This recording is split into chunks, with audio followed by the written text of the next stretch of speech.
Welcome to The Straight Stitch, a podcast about sewing and other fiber arts. This is episode 73, and my name is Janet Szabo. I'll be your guide as we explore all things sewing. Here we are in the first week of April. March was an incredibly busy month for me. I'm hoping that April slows down a little bit. I have lots of gardening to get to. This past weekend, I taught the Bernina Round Robin event at our store here in Kalispell. We have two quilt stores here, and I've actually taught at both of them, but the smaller of the two quilt stores, we really had a lot of trouble getting people to sign up for classes, so I don't teach there anymore, but I do teach at the larger store, and that's a Bernina dealer. And I have to say that I think getting students to sign up for classes is a little bit of a reflection of how much effort the store puts into scheduling classes and marketing them. I don't think it's enough just to put the class on the schedule and say, hey, come sign up for this. It really helps to have class samples on display. So I make that a priority when I've got a class scheduled. And this particular store where I teach has a pretty robust social media presence. They do a Facebook Live once a week. They're on Instagram.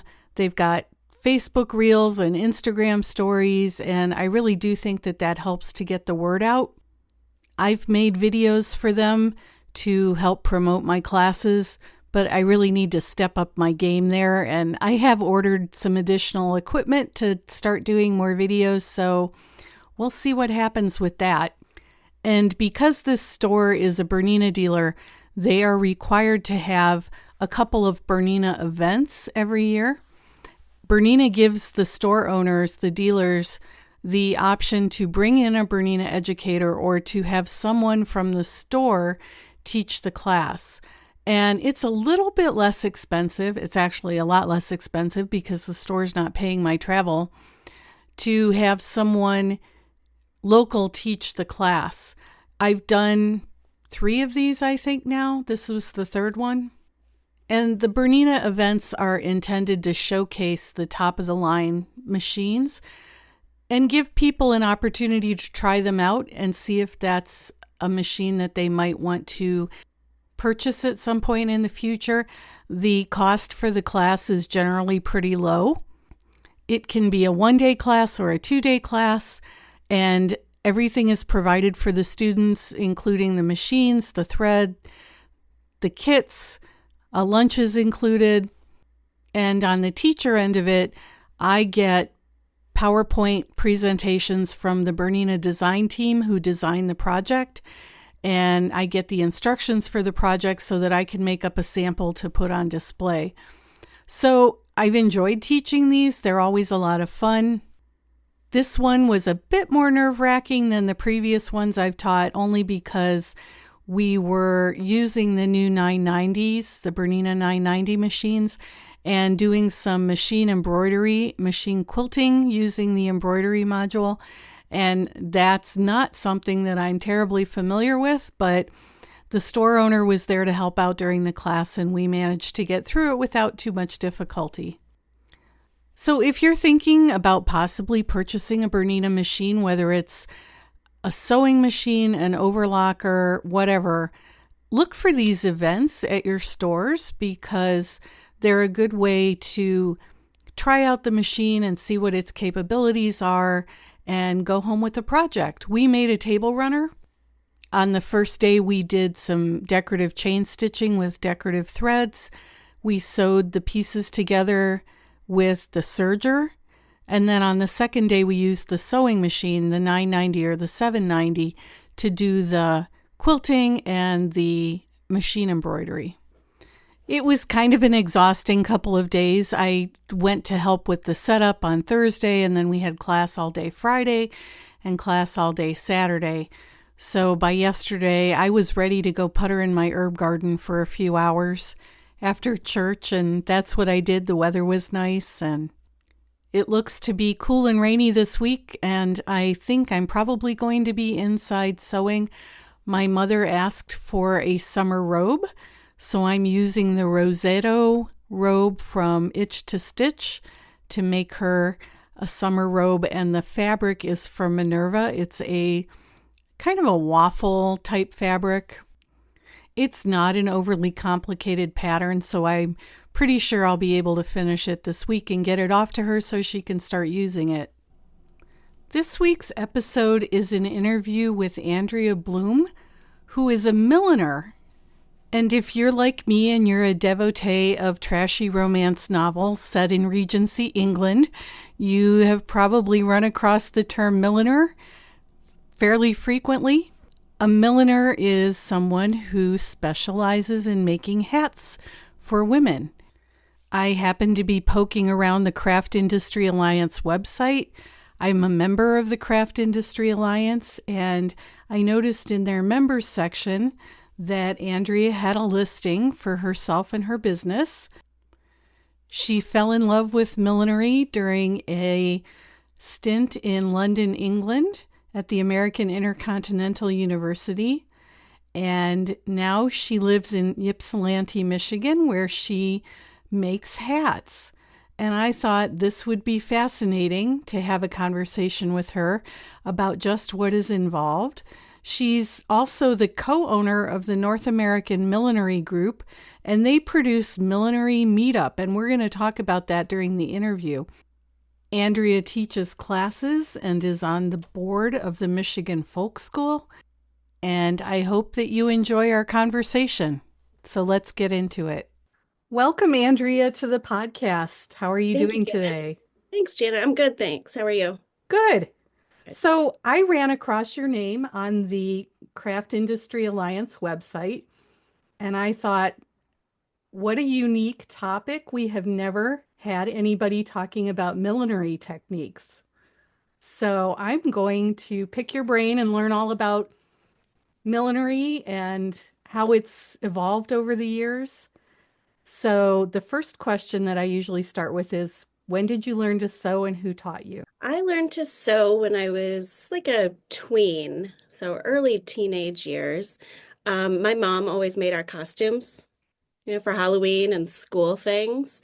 So I was always helping with that. And we were just a really crafty family. My mom is a weaver, so I grew up around her big looms, and she's still a weaver today. Just a very crafty family. And when I went to college, I kind of hemmed and hawed about what I wanted to do. And I came across the fashion program and it's like, yeah, that sounds good to me. Sounds like fun. So yeah, I wasn't like a serious sewer, um, just more of a crafter until I got into school. So you came out with a fashion degree, is that correct? I did, yep. And then how did you end up in millinery? So our fashion program at Western Michigan University required us to go to either New York or London. Now, this was 2005, 2006. I had been to New York a few times and I just didn't love it. And I was like, if I have this opportunity, I'm really going to seize it. And I ended up going to London. And I had good friends of my family that lived there, and I was actually able to stay with them in one of the very posh neighborhoods. I was there for 6 months, and that's where I took my first millinery class, and I fell in love with it.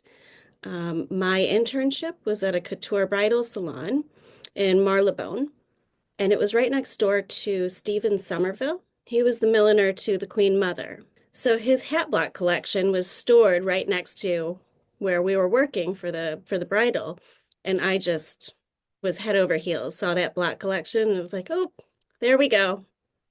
And we know that all the royals really do like their hats. They do. Is millinery typically just confined to hat making, or is it a wider scope? Yeah, hats and headpieces. I do have some hat friends that do a little bit of bridal, some veiling, but overall, just mainly hats and headpieces. How long did you spend in London? So I was there for 6 months for my study abroad program. And from there you went back to school or to somewhere else? I did. I had 1 semester left before graduation. I did that, and then that was the recession. So it was impossible to find a job anywhere. So I went back to my hometown and stayed a few years there. And then finally in 2012, I got a job in automotive. Very diverse background. But I was developing trim cover patterns that sew together for car seats. So that was a fun job. It was. So, and it, allowed me the flexibility to work on hats in the evening and on the weekends and do art fairs on the weekends. So it was nice. How do you find customers? Who's your typical customer, or how do they find you? I guess might be Sure. a better Yeah. way to put that. So I mainly sell at art fairs and artisan markets. I do a few custom orders here and there. A lot of my colleagues, they do have full-time businesses for their millinery business, and they have clients from all around the world. Mine is more casual. I like to make hats for fun.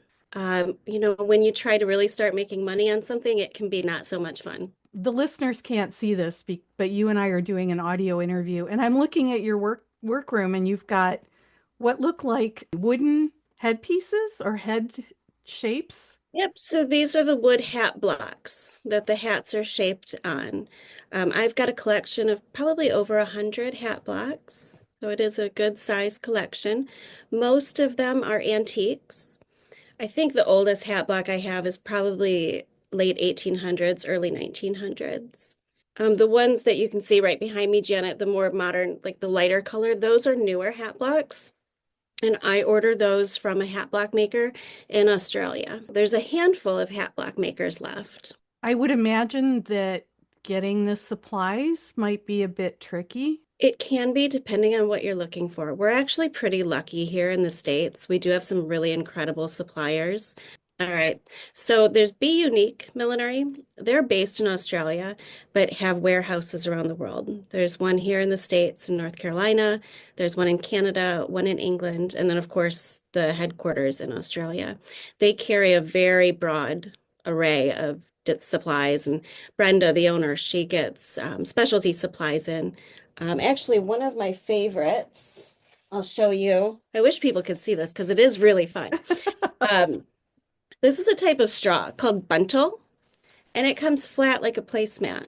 It's hand woven in the Philippines. Almost no one is alike. And then in outside of Louisville, Kentucky, and LaGrange, there is Judith M. Millinery Supplies. Judith M., the business has been around for, I think, 30 years. Wow. Yeah, they were originally in Indiana. Yep, so that was nice and close to me. Let's see, there's Hat Supply in Oregon. And then, of course, there's some brick and mortar still. And there are also specialty shops for hatters. So people that make men's hats. Millinery is traditionally women's hats. What kinds of materials do you like to work with? So I enjoy working with the buntal, that straw. And then I also like to work with fur felts. This is a long napped rabbit fur felt. So the hat bodies, they come like this. This is called a capleen, so it would be used for a wider brim. And then this is called a hood. This is a fur felt as well. So for a shorter brimmed hat, like a cloche. So yeah, buntal and fur felts, those are my two favorite to work with. When you set out to design a new hat, what's the process? I start with the hat body and I let it tell me what it wants to do, what it wants to be. I'll look at the hat block collection and I'll, play with a few different combinations. And if nothing's really coming to me, I set it aside and I'll think of something else. So that's how I come up with my stuff. It looks like you embellish a little bit too. I don't do a whole lot. I like to keep them pretty simple, actually. So like this one, this is a beautiful hand-painted silk band That's that was given. gorgeous. Yeah, it is. It's beautiful. It was given to me by one of my good friends and my business partner. But I leave them removable. So if someone wanted to customize their hat, Uh-huh. they're free to do that. So that's most of what I do. And Very simple. we talked a little bit about the techniques, and you mentioned that you're using still mostly traditional techniques. I am. Yeah, traditional millinery, you use the wooden hat blocks to shape the hat over using steam. Some people use a tea kettle on the stove. I do have a professional millinery steamer by Jiffy Steamers. That works really well for me. I, for the buntal, I just use a steam iron. So, but you use the steam over the hat block and you manipulate it, it takes shape. There's quite a few different stiffeners on the market that can be used. Some people use a glue mixture that just allows the hat to keep its shape. Have you been back to London? No, I haven't. I'm No. just wondering what happened to that hat block collection. Are they, Actually, it was sold off just I think last year or 2 years ago. wow. Yeah, it went to auction. I followed it, but then I was like, I don't need any more. If this was something that someone wanted to maybe try, do you have any advice? I Take classes, take classes. lots and lots of classes. Okay. Um, Building up the library of hat blocks and the equipment and the supplies is expensive. So the hat blocks, I've been really lucky over the years. Um, I think the least expensive block I ever purchased was maybe $50. The most expensive was $400. And both of those were antiques. Wow. New hat blocks can range anywhere from $200 to $1,000 for a set. So, find classes where the instructor offers, the use of their equipment and supplies. I teach Millinery 101, just the basics, at the Michigan Folk School, and I bring all of my supplies for the students to use. So they don't have to make that big investment to just start out Right. if they're not sure that this is something they want to go forward with. There are quite a few different milliners across the states that teach classes. There are some programs. I think there's one at FIT. I'm wondering now how many times I've gone through an antique store and walked past a hat block and didn't know what it was and didn't think Exactly. to stop and look at it. Yep. So I Yep. won't do that anymore. Well, yeah, they stopped me in my tracks. I was on a work trip a few years ago and went into an antique store, just a small one off the highway in Indiana. And there was this beautiful collection of hat blocks. And I asked the owner, I said, are these for sale? She goes, well, yeah, but I don't really know where to price them at. And I said, could I give you an offer? I gave her a fair offer. I wasn't taking advantage. And she took my offer and I went home with about 25 hat blocks. Wow, what a Yeah, great story. yeah, Well, I will definitely keep my eyes out now. yeah. Thank you. Do you do any other kind of sewing? Do you do any sewing for fun? So I do a little bit of like home deck stuff once in a while. A new project that I've been working on and actually taught a class at the Michigan Folk School yesterday was umbrella making. Oh, how cool. It's very fun. You make the canopy of the umbrella and put it on the frame. So And where would you get frames for that? there's actually a business, and I want to say it's in Washington That called makes sense. Yep. Yeah, it does. Umbrella Joan. And Okay. she sells the frames and they're beautiful frames. They're still in my car from yesterday. Full size. She has parasols and children's size. So yeah, it's a really neat project. I always like to find out what inspires people, and sometimes you get inspiration from unrelated crafts. Speaking of inspiration, do you watch old movies? Do you look through old magazines? Where do you get ideas? Yeah, I do enjoy watching some old movies. About 15 years ago, that's almost all I did. So I really don't have much else to watch in old movies. But I do have a huge collection of old books and old magazines, specifically for millinery. So yeah, when I'm feeling a little bit uninspired, I'll go through those. I grew up in a time, and probably you did too, when people got dressed up for big occasions like Easter.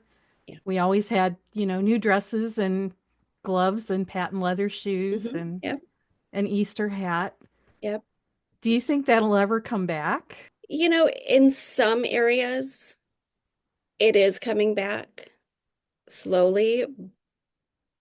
I think what stops a lot of people from, purchasing handmade hats or custom made hats is that they can go into a store, like go into Target, go into TJ Maxx, and pick up a hat for $30.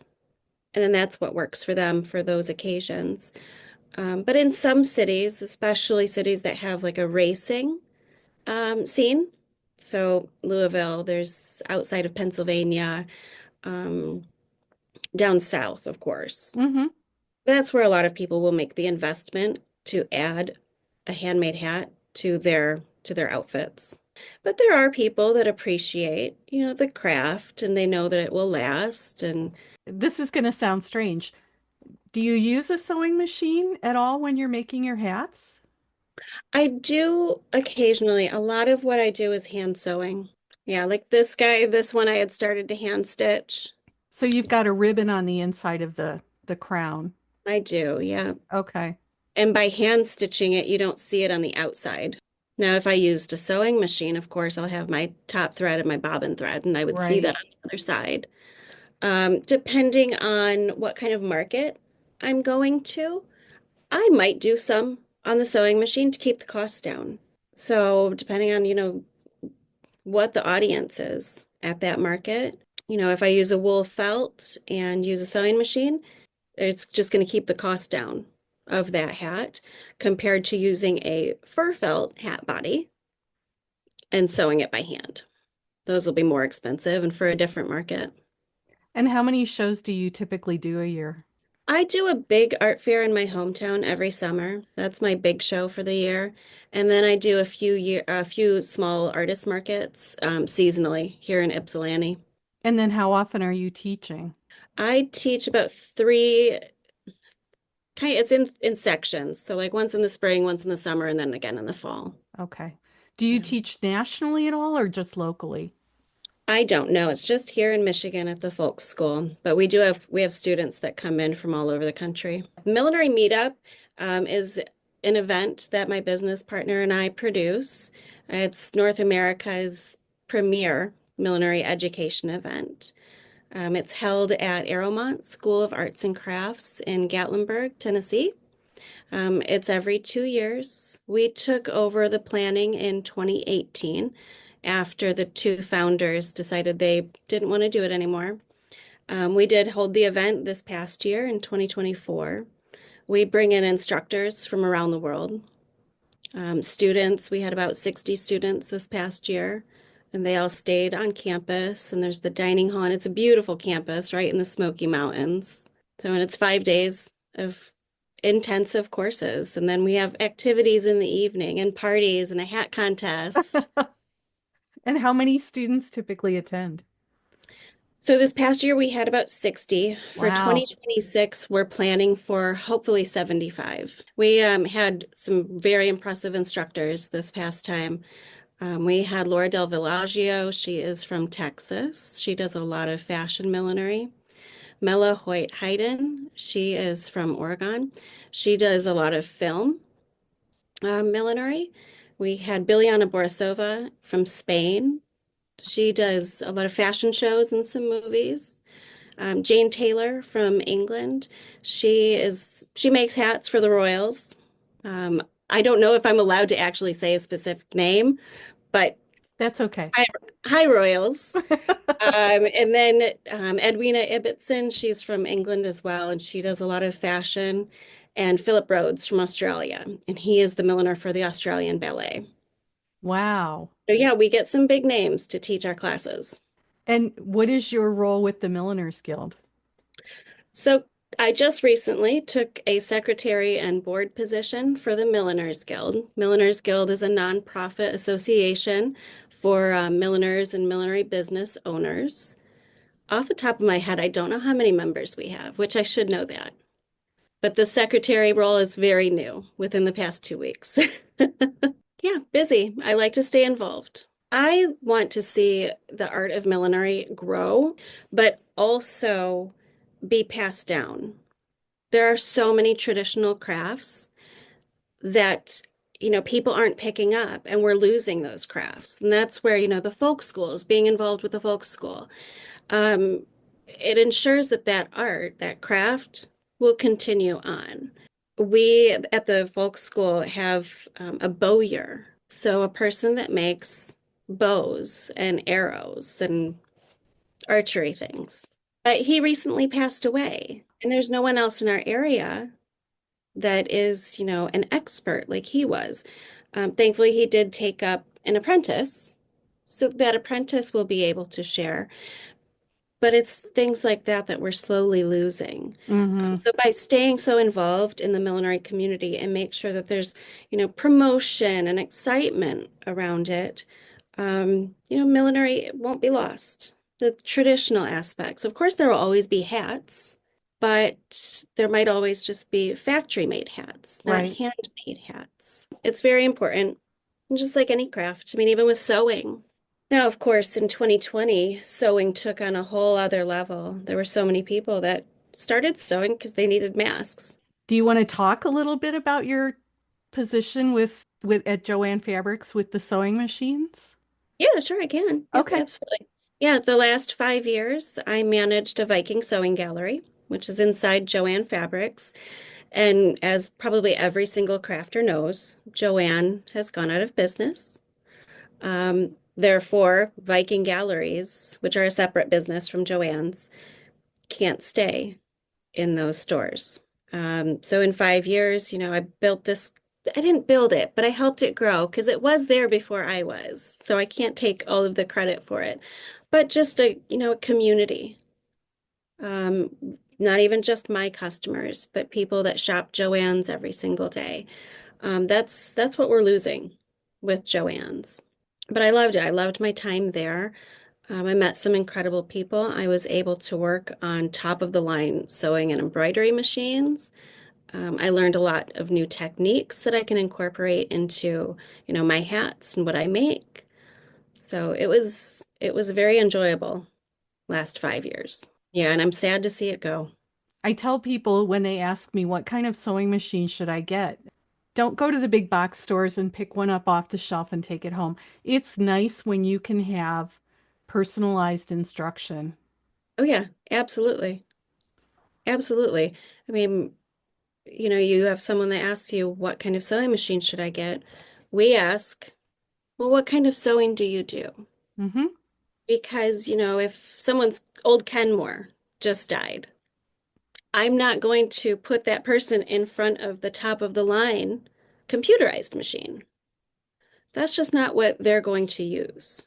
So, yeah, buying a sewing machine from a dealer is is worth it. It's very well worth it. You might think that the price is going to be higher than, whatever you can get at Walmart or Amazon, but the benefits of talking to a professional that knows the machine and can show you how to use it properly, oh, it's invaluable. I teach at a Bernina dealer, so it's not necessarily that I think Berninas are the best machines, but go to a dealer where you can get personalized instruction Yep, absolutely. and someone you can talk to if there's a problem. Yep, yep. And that's very important. I was very guilty of not cleaning my machine before I started working for Viking. Because after the training, I was like, oh, wow, huh, I never did that. I didn't change the needle until it broke. Yeah, it's little things like that that you learn when you buy a machine from a dealer. The Milliners Guild always accepts members. We've got two levels, emerging milliner and professional milliner. Millinery Meet Up will be September 13th through 18th, 2026. And registration typically opens when? We will probably open registration the beginning of the year 2026, early January. The course layout and instructors will be announced July through September this year. So we give people, because it's a Mhm. pricey event. Um, we anticipate the cost to start at about $1,300 to $1,400 for the week-long event. And then there's housing on campus and the dining hall on campus. And we try to keep it, you know, as affordable as possible. We try. But when you get when you get such high caliber instructors from around the world, we want them to be compensated properly for, traveling and sharing all their knowledge with our Right. students. And if you're But a yeah, student, that's an investment it absolutely is. in It your absolutely learning. is. Yeah. Millinery Meet Up began in 2014, and that was the first year I went. I had been to all of the Millinery Meetups before the two founders stopped. And if I hadn't have gone, I honestly don't know if I would have stuck with millinery or eventually become so involved with the community as a whole. You make such great friends because we're all, like-minded. Well, Yeah, I really appreciate you taking the time to yeah, chat. of course. Thank you. I enjoyed it. So now we all know a little bit more about millinery. One of the things that I absolutely love about sewing is that there is so much space. There are so many opportunities and so many different niches that everyone can find their place in the sewing universe. And I think that's so amazing. So perhaps millinery might be something that you want to try. I'll have links on the show notes page, and that can be found at the website, which is www.thestraightstitchpodcast.com.